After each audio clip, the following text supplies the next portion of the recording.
मनोज जरांगे पाटलांनी दसरा मेळाव्यातून पंकजा मुंडेंवर जोरदार तोफ डागली आहे। हैदराबाद गॅजेटवरून पंकजा मुंडेंनी केलेल्या टीकेला जरांगे यांनी जशास तसं उत्तर दिलं।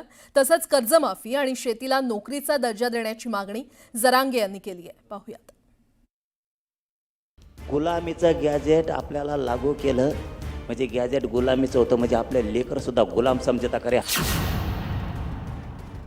इंग्रजाच्या जनगणनेनं आरक्षण दिले तुम्हाला, मग तुम्ही कोण असं आम्ही म्हणायचं का? तुमची खास पैदाश आहे ना तुमची, तर तुमच्या पोराला तुमच्या जातीला गुलामीची औलाद म्हणलंय। करतो का प्रचार?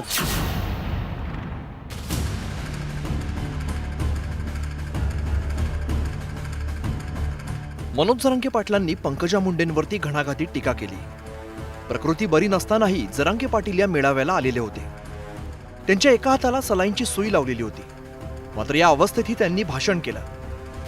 नारायणगडावरील दसरा मेळाव्यासाठी उपस्थित असलेल्या हजारो मराठा बांधवांना संबोधित करताना जरांगे पाटलांनी अनेक विषयांना हात घातला।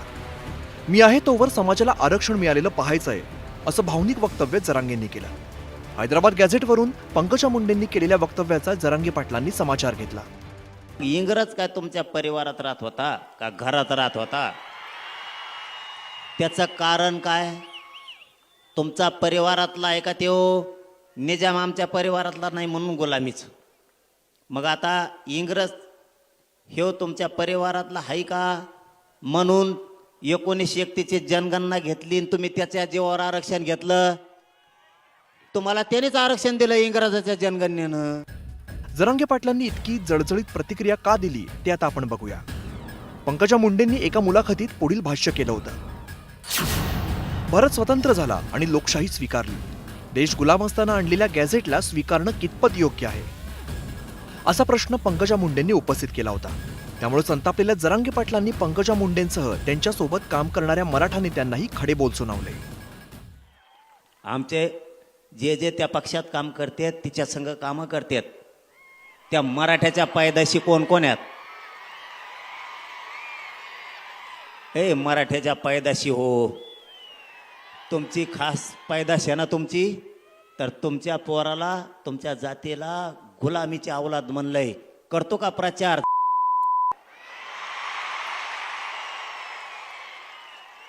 अरे 10-5 लाखाच्या कामासाठी कवरसाठी तुरे।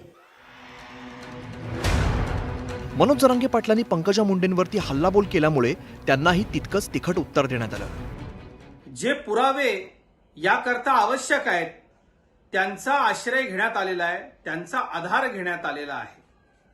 त्यामुळे त्याचा चुकीचा संदर्भ आपण कृपया इथं जोडू नका। माननीय देवेंद्रजींनी मराठा समाजाला टिकणारं आरक्षण दिलंय म्हणून आम्ही देवेंद्रजींच्या सोबत आहोत। जरांगे पाटील साहेब, थोडंसं आत्मपरीक्षण करा, आमचं ईडब्ल्यूएस का गेलं? या उत्तरामुळे दोन्ही नेत्यांमधील वादाचे पडसाद उमटत राहणार असल्याचं स्पष्ट झालं। मात्र याच दसरा मेळाव्यामध्ये जरांगे पाटलांनी शेतकऱ्यांसाठी सरकारकडे आग्रही मागण्या केल्या।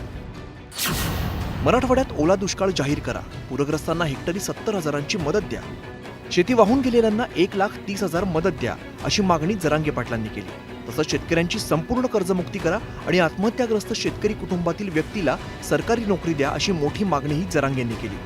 शेतकऱ्याच्या पिकाला हमीभाव द्या, शेतीला नोकरीचा दर्जा द्या, पीक विम्याचे ट्रिगर काढा, संपूर्ण विमा द्या, अशी मागण्यांची यादीच जरांगेंनी सादर केली। मागल 100% त्याचं नुकसान भरपाई दिल्याशिवाय, पीक विमा दिल्याशिवाय आम्ही निवडणुकीची तारीख घोषित करून देणार नाहीत। आणि तुम्ही जर केली तर मंत्र्यांना महाराष्ट्रात सभा घेऊ द्यायची नाही। दिवाळीपर्यंत मागण्या मान्य झाल्या नाहीत तर आंदोलनाचा आणि जिल्हा परिषद निवडणुकीत दणका देण्याचा इशाराही जरांगे पाटलांनी दिलाय। त्यामुळे जरांगे पाटलांनी आता मराठा आरक्षणासह शेतकऱ्यांचे ज्वलंत प्रश्न हाती घेतल्याचं स्पष्ट होत आहे। मराठा समाज बांधवांनी आरक्षणाच्या लढ्यात जरांगे पाटलांना साथ दिली होती। आता कर्जमाफी आणि हमीभावाच्या मुद्द्यावरती शेतकरी जरांगे पाटलांना साथ देतील का, हे आगामी काळातच स्पष्ट होईल। संतोष गोरे, न्यूज 18 लोकमत, मुंबई।